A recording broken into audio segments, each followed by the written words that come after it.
everyone. Welcome to the latest installment of our ongoing editorial webinar series, Coffee Talk. Each hour-long, information-packed episode organized by the hardworking folks at Redmond Magazine features the observations and insights of an independent expert on a wide range of tech industry topics. Many thanks to the underwriting sponsor of this episode, Red Canary, a pioneer of managed detection and response to secure your endpoints, cloud, and whatever comes next. Without their support, this series would not be possible. And thanks to you for joining us. I'm John K. Waters, Editor-in-Chief in the Converge 360 group of 1105 Media, and I'll be your moderator. Today's topic is the 2024 Ransomware Response Toolkit, what to do when the worst happens. And our lead presenter is Ian Thornton-Trump, CD, an international speaker and commentator on strategic threat intelligence and cybersecurity. But before we get started, just a bit of housekeeping. This episode is being recorded for later access. Keep an eye out for an email with a link to that recording. It'll be coming your way in the next few days. We'll make some time during the talk for questions. Please feel free to type your questions into the Q&A box at any time. Our sponsor has provided some extra resources you won't want to miss. They're available now on your console. And as a small thank you to the first 200 attendees who stick with us to the end, we will be sending you a $5 gift certificate to Starbucks. It's a cup of joe to go with the info. Now let's meet our first speaker. During his decades-spanning career, Ian has served with Canada's military intelligence branch and police reserves, and he was a criminal intelligence analyst with the RCMP. Yep, that's the Mounties. Today, his ongoing research and experience make him a sought-after cybersecurity consultant. As CISO at CISO in the UK and CTO at Octopi Managed Services in Canada, he helps enterprises of all sizes build the security operations and cyber threat intelligence programs they need. You guys are in for an awesome session. Take it away, Ian. Oh, thank you so much, John. And it's always great. And it's always great to be back to you with our friends, Red Canary. I can't wait to hear what they have to say sort of in the wake of these opening salvos that I get to do. I will say this, though. I'm really excited to be sort of exploring a lot more around the geopolitical aspects of cybersecurity, i.e. what happens in other countries happens at your firewall. And I'm always joined in that video podcast effort with Lisa Forte and Philip Ingram, who I would highly recommend that you guys follow on LinkedIn, as well as myself and Twitter. And of course, it's sponsored by the company I work for, CISO. But also, give Red Canary a follow as well on LinkedIn, because they're doing some great stuff, and you're going to hear from them shortly after you hear from me. Now, look, it's crystal ball time, folks. We know that ransomware is a big problem out there. In fact, there's a lot of discussion. There's been congressional testimony from organizations talking about how they've been victimized. It's top of mind. And that's probably why all you folks are here. So sit back and enjoy what I'm going to talk about here. But I just dropped a couple of these major stats in front of us. So 78% of organizations plan to increase ransomware protection. That's a major investment. And there's a bunch of reasons why folks are doing this. But what's interesting to me is that ransomware is often the result of inadequate, outdated, or ineffective security controls. No one is helpless against this threat, and everyone can do something to prevent it, including asking experts to help you out, especially if you've got areas where you're unsure, you're uncertain, or you're not even kind of really understanding what the best practices are and how you need to secure that stuff. And then, you know, when we talk to Malwarebytes, which is one of the granddaddies in the industry, I have to say, back way in the day when I was working on PCs that were getting hit by different types of viruses and stuff like that, downloading Malwarebytes was like the go-to way. So I think there's a lot of credible stats in the industry right now, and I think no one has any illusion that this is a major threat that we're continued to be confronted with. Now, what's interesting about ransomware in particular is the toll it takes on the organization. Recent report came out, and by recent, I mean like days old, that I wanted to share with you guys, in that 91% of organizations are playing the blame game with IT service providers in the wake of serious incidents. Now, this is unfortunate because nobody wakes up in the morning and is negligent. No one wakes up and basically says, I'm going to try and break this company, okay? Everybody, I think, in cybersecurity today is trying to do the best they can.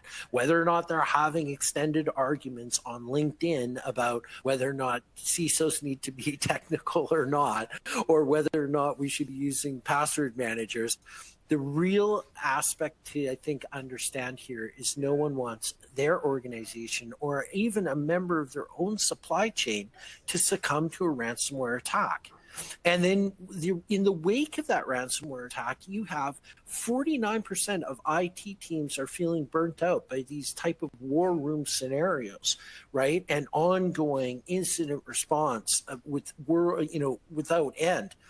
So I think it's really important that we look at, if we're going to really invest in our IT folks, we got to throw them some life preservers. We've got to look at a new paradigm where we have expert counsel, experts in what they do, which is incident response or managed detection and response or those type of things, to augment and support the organization.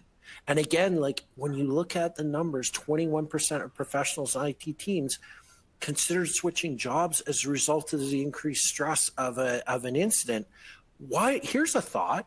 Why don't we invest in ways to not have incidents in order to support, uplift, and encourage our own IT teams within our own organization?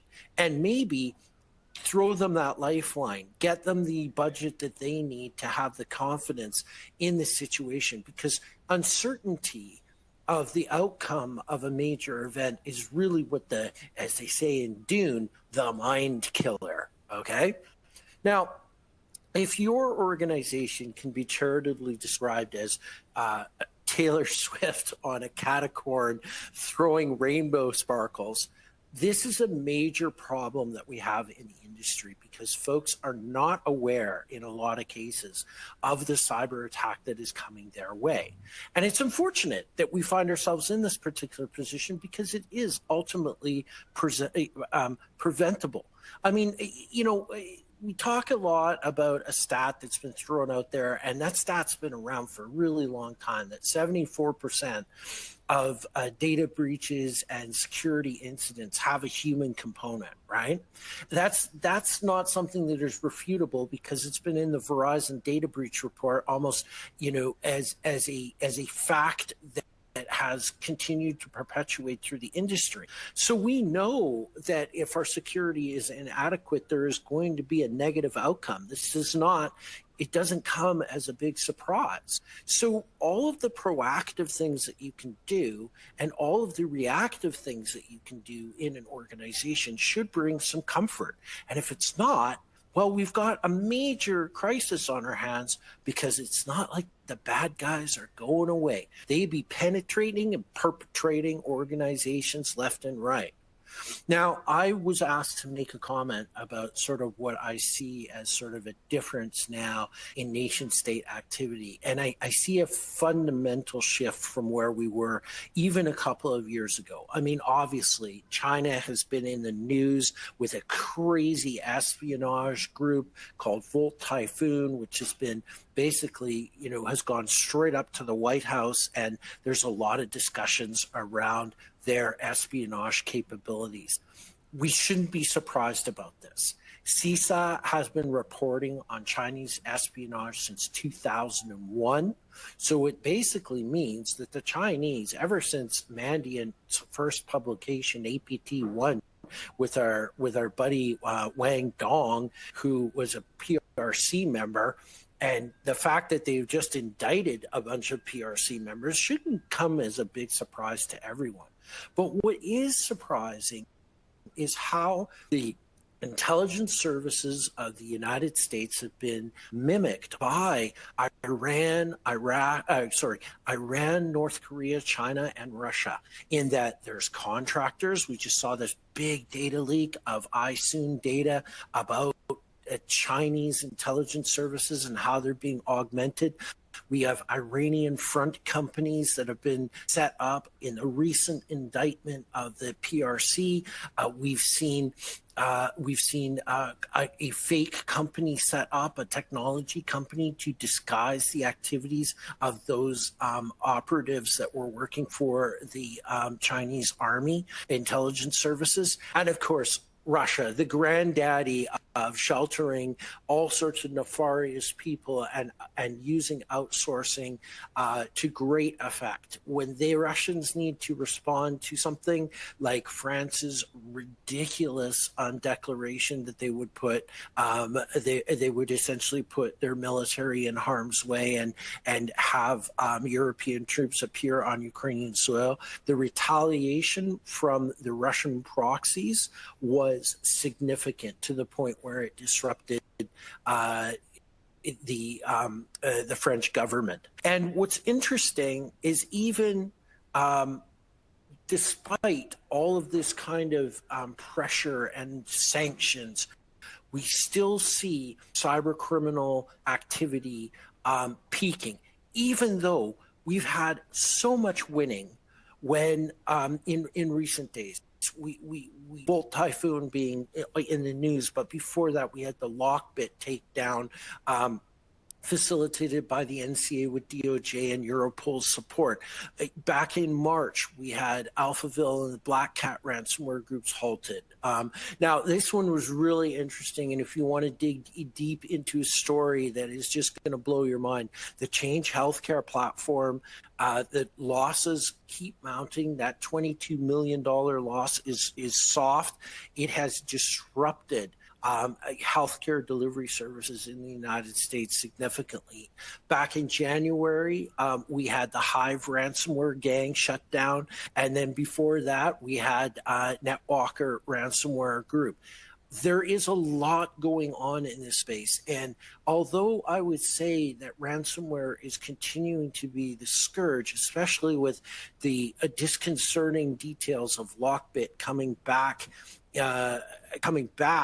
into play again, having recovered somewhat from their setback, we are seeing ransomware affiliates proliferating, and not just the typical alignment that we see with the cyber criminals that are, being sheltered by Russia and other nation states. We're seeing a rise of Pakistan, Vietnam, Brazil, other countries using ransomware to good effect as well, or negative effect, I guess, on their own indigenous businesses, not to mention international targets.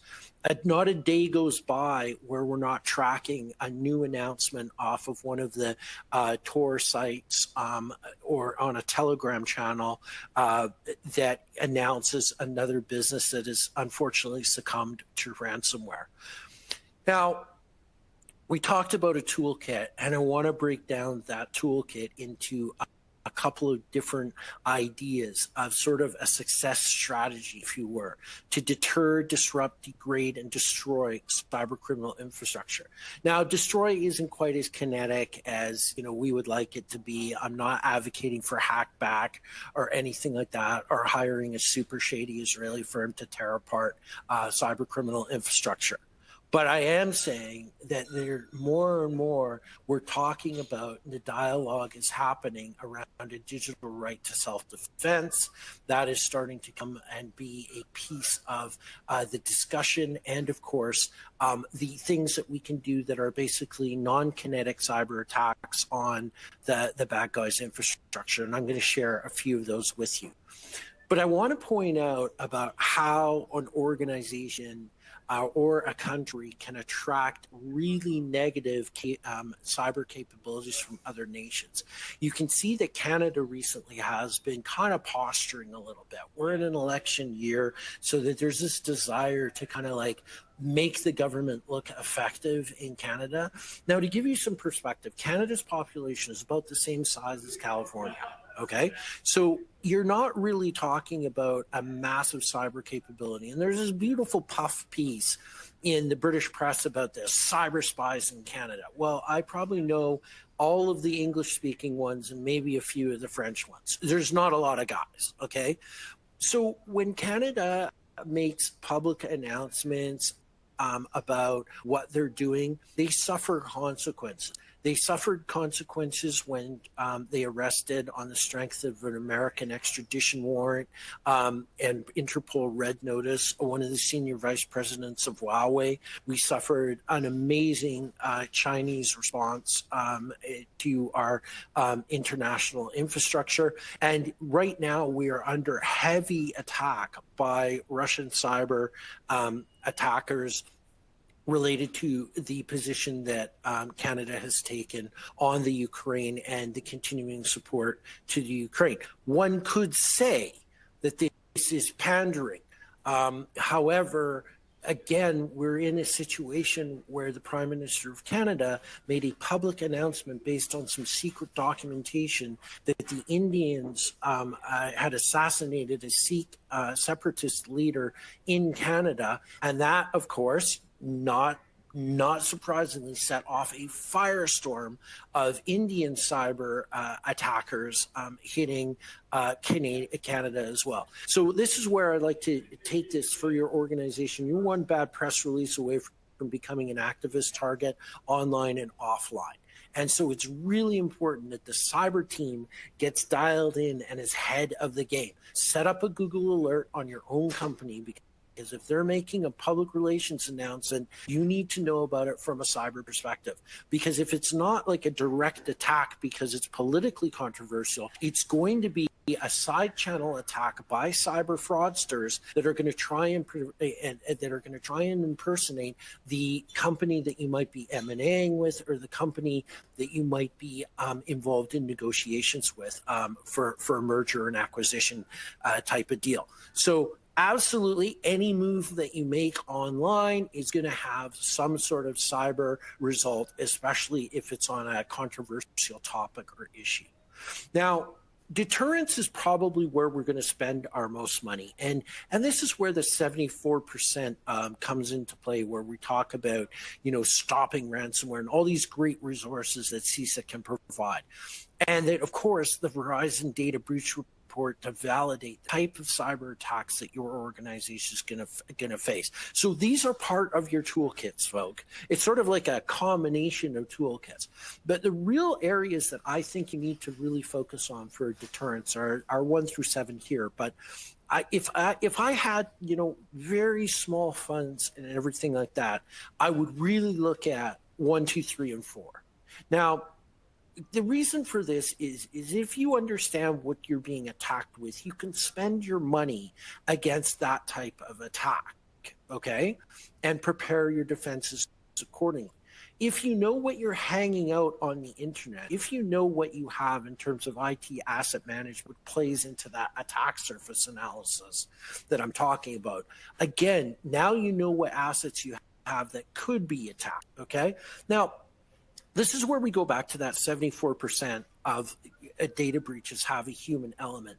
It's the cyber awareness training piece. And I know, that's not sexy. It's not fun, right? But it is a massive component part. Even if you can build a little bit of awareness amongst your employees, it moves the ball in ways that you could not even imagine, because if you can design your cyber awareness training program for user or role specific activity, right? Don't bore everyone with change my banking information, by a targeted attack on payroll, right? Don't bore everyone with stuff like that. Tailor it to the job roles that might have some exposure. Every new PA, personal assistant that comes on board should be told that the CEO is never, ever, ever, period, ever, Taylor Swift, never going to ask the CEO to get gift cards and scratch the backs off of them for, quote, customers in an emergency. Okay, so that's what I'm talking about in role-specific ways of dealing with that particular type of cyber attack that's happening. And then, of course, we go into more of the stack, phishing email protection. The best phishing email is the one that never arrives at the end point, right? And then you have your MFA and password complex passwords. If the organization is set up this particular way, you've got huge deterrence. And then there's lots of other support that you can get for that. The Stop Ransomware Coalition, which is a government-run initiative. You can join InfraGard if you're in the United States, and you absolutely should join InfraGard. It will give you access to DOJ and FBI resources and DHS resources that perhaps are an easier way to have an informal conversation with senior law enforcement professionals without, starting something official.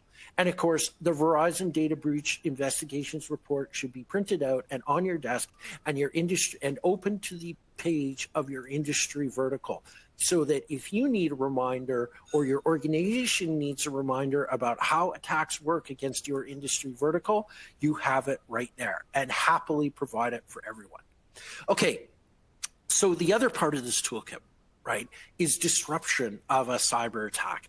And this is more along the lines of all of those proactive things that you can do. Now, you'll see that I'm throwing a lot of stuff in here, and there's always going to be more, right? We can talk about things like privileged access management. We can go like full zero trust, right? No one wants to go full zero trust. And I've gone full zero trust for John and the team at Redmond Channel Partners. But what I will say is start taking a look at the IT architecture review piece, right? Threat intelligence about who's getting hit by what tactic are they using.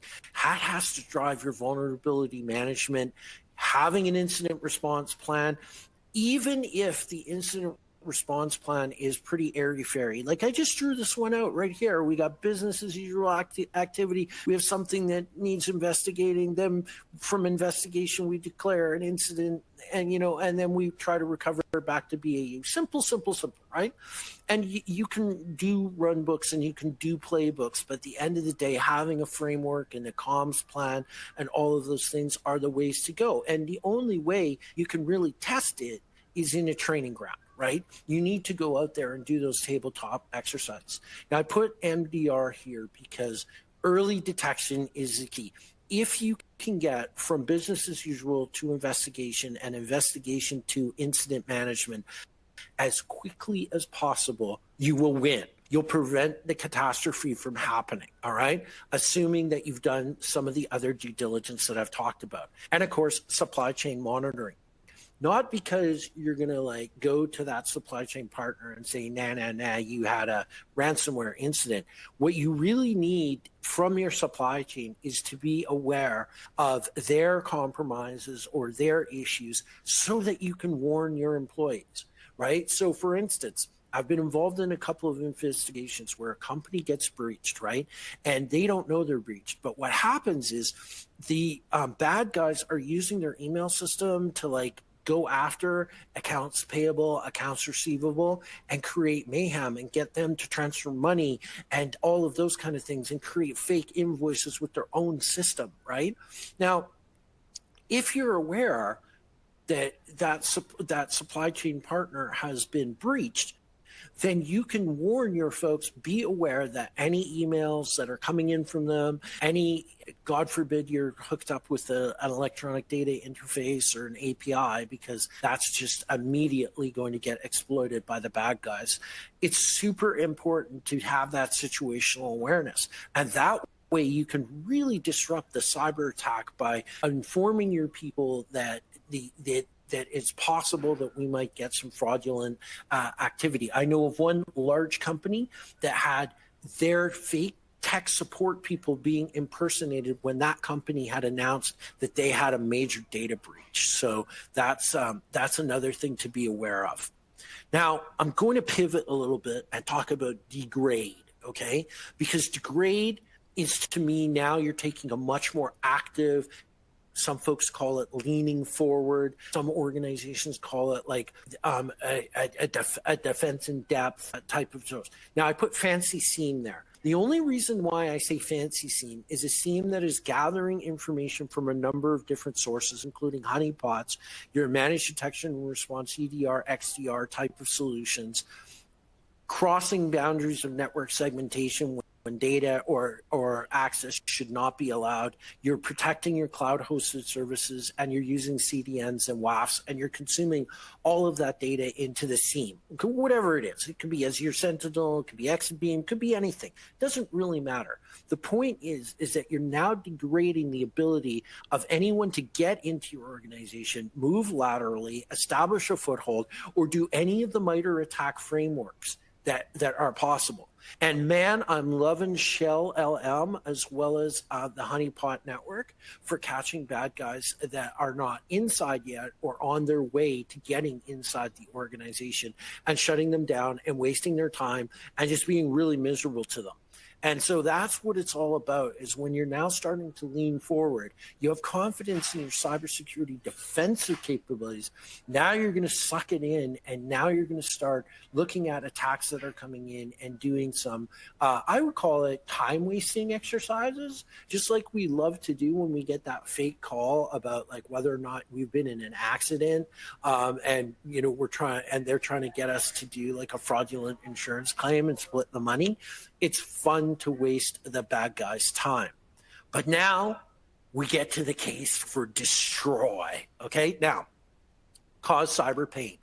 When you're suffering a cyber attack or something like that, even if it's relatively benign, tell folks about it. Tell internal newsletters about it. Tell the organization that we get, 25,000 fraudulent email spam per month. Tell your story. In my world with cyber threat intelligence, we get to name names. We get to call out organizations. I put 2 examples of press that we got when we unearthed these type of attacks that were going on. And we do takedown requests against infrastructure that looks like it's going to be impersonating a known brand. Sharing IOCs, reporting cybercrime to the government through the portals. And of course, folks, like it's hugely controversial right now. And part of the discussion that I'm having tomorrow at B-Sides Leads is going to be on to pay or not to pay ransoms and whether or not paying ransom should be outlawed. That's a discussion that I think has a certain level of anxiety and insanity with it. So, as I'm kind of moving towards the end here, I can now open it up for Q&A, and we can have some really good discussions. You bet. Okay, guys, get in there. We've got a big crowd today, so get in there. Get your questions for Ian. I want to remind you that you can type them into the Q&A box anytime. We'll do our best to get to all of them. Okay, let's start with this one from Vic, who's wondering, we use a lot of ephemeral hosts and elastic compute along with service architecture. Does that make a lot of what you're talking about irrelevant? Good question. Yeah, it's interesting. So because of that decision to go with the infrastructure like that, microservices architecture and stuff like that, your game is a lot more complex. And even though I think the level of like effort and type of cyber attacker is going to be very sophisticated coming after you, you still need that telemetry. You still need to suck that back into, in the case of like Red Canary, a managed detection and response, or your own SIEM, because you're not going to be able to deploy XDR, EDR onto those types of infrastructure. And in fact, especially when you're dealing with ephemeral hosts, I know there are scripts that you can use to deploy things like Palo Alto XDR on ephemeral hosts. But what I will say is relying solely on that, that's not to me where the attack is going to come. It's going to come by getting inside and getting at the data sources on the database backend. And that's where the effort needs to be done, or as in the case of a little discussion that we had before this, that S3 bucket that you thought was not public is where all of the potential sensitive information is getting deposited. So again, architecture review being the thing that I would really talk about the experts to, and making sure that you can detect the strange when it's happening and then fix the strange when it's happening. Great question. Okay, here's one from Walter, who's wondering, what are your thoughts on VMware's licensing model when it comes to the cybersecurity ecosystem? Yeah, so this is a big one that has been debated a lot. We see a lot of folks, moving to different, I would say different hypervisor solutions because they don't, they're not looking really too happy with the new licensing models for VMware. I think many organizations are going to slow track that migration to Proxmark or whatever, and that's going to open up a huge security issue, especially when the next round of sort of big VMware disclosures. Don't forget, ESXi has been under attack by the bad guys for some time. And I know from cybersecurity researcher UK Daniel Card that finding ESXi hosts and VMware hosts was easy peasy on Shodan without a lot of work and just using the hash of the actual login page. So, when it's that easy to find those targets that are vulnerable, and the fact that because of that major license change, if I was a betting man, I would say we'll see an increase interest and an increase in the attacks on VMware hosts that are out of date or not licensed, for sure. Okay, so we've got one here from Scarlett. It's kind of it's a little bit general, but it's interesting. She's wondering what's advisable to do when things go wrong. Yeah, well, certainly the Red Canary people are going to get into that in the presentation. But, if I could take the high-level approach here, is document everything, right? It's super, super important to make sure that you gain situational awareness and make that decision to move from investigation to declaring an incident so that basically you can get the resources that you need. Some of the preparations that Red Canary may not talk about is like having out-of-band solutions to getting the help you need. So what does that mean? That means like ready to go digital forensics incident response contracts to a firm, having a relationship pre-established, even if that is to local law enforcement or whatever resources that they have. Again, in making sure that you've got the documentation and you can kind of fulfill your regulatory obligations.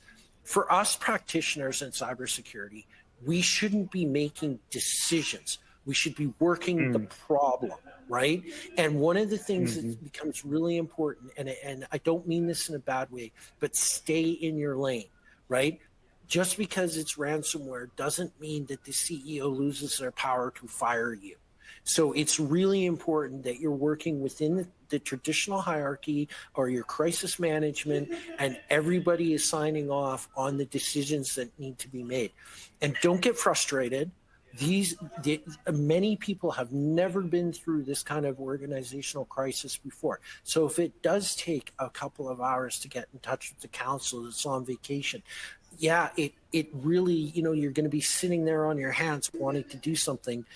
But if you race ahead and you haven't engaged the right people to support your decisions within the organization, you have massive exposure. Okay, we've got a question here from Michael, who's wondering, what is the best resource for seeing the most current attacks and responses that worked?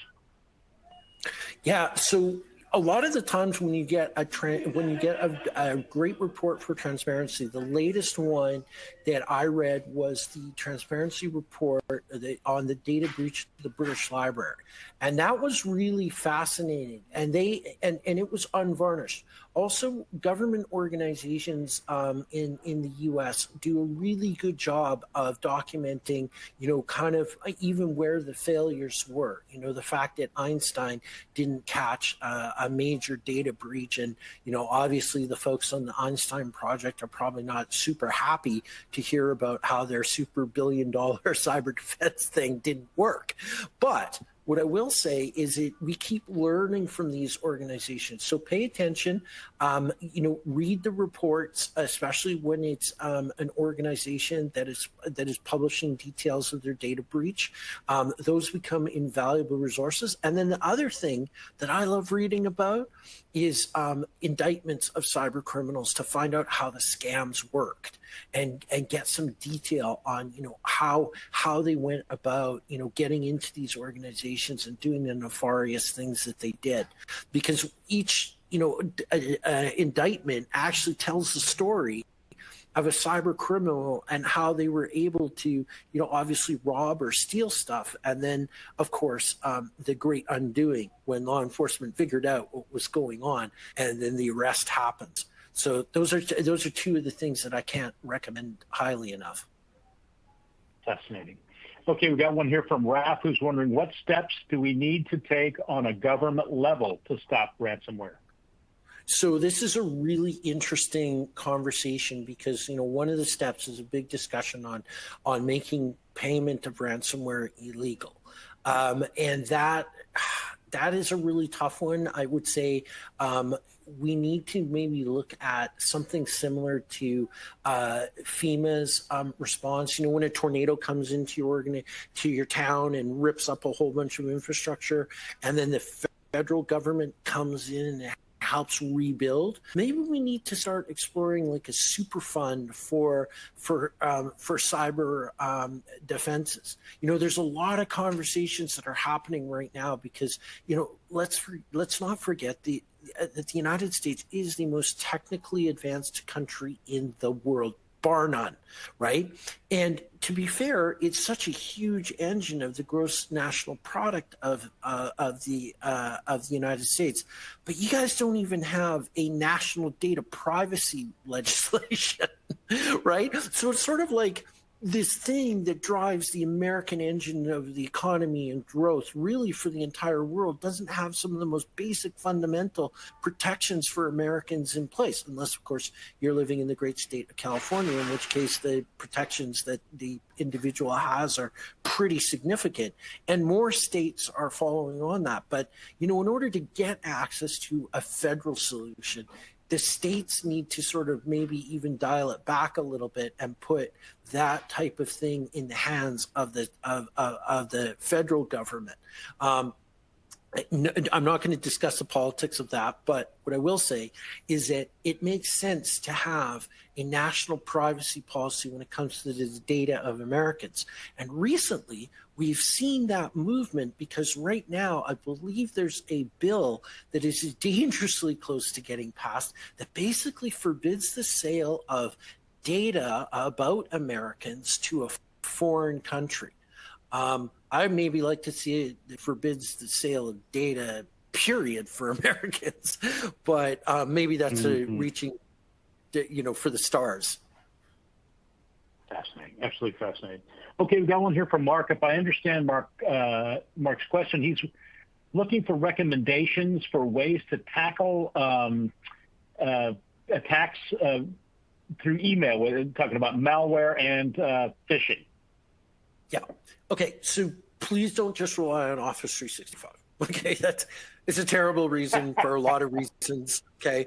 So yeah, up your game. Now there's one out there that I'm really enjoying right now. It's called Avon, A-V-A-N-A, I think, Aviane or something.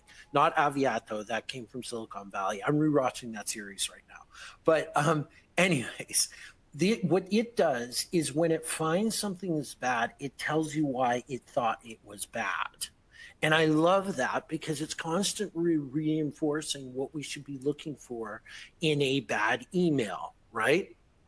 So I think when I look at an email solution that's protecting the organization against phishing email, I think informing the users why it thinks this is a very bad thing is part of a continuous cybersecurity awareness. So I really love that. And I noticed it's being emulated by other organizations as well, where it gives you an explanation about why this email is being held, why it looks sketchy, and whatnot, instead of just sort of pushing them all into junk. Because, one of the biggest hacks is I call you up, John, and I say, hey, John, I sent you an email, but I think it probably went into junk. Can you check for me? And then you click on the link anyways, right? So, so I like that idea of like, when something sketchy is found, just telling the user, oh, I think this is sketchy. And, even maybe including the please call IT and we can open it for you and see if it, trips any alarm bells or something like that. Yeah, good stuff. Definitely. Thanks, Mark. Great question. Thank you. Thank you, Ian, for a great session.